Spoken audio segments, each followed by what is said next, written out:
សេតែណែយកមាញ់អូននឹងបងរមាស់ខ្នងបងកងឯងឲ្យភ្លៀងមួយយប់ទៅភ្លឺចាតែនៅមិនស្ងៀមគេរួញយីអងលៀមមិនដឹងមានការអ្វីគួរឲ្យក្តៅយកមាញ់ចាឆាត់តែគេញយគេពីក្រោយឲ្យបែមករកប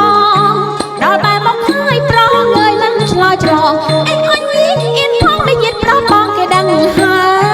យយីប្រងនេះខូចណាស់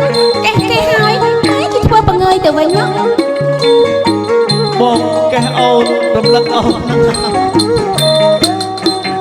តែសេតែណែយកមាញ់អូននឹងបងរមាស់ខ្នងបងកឯងឲ្យភ្លៀង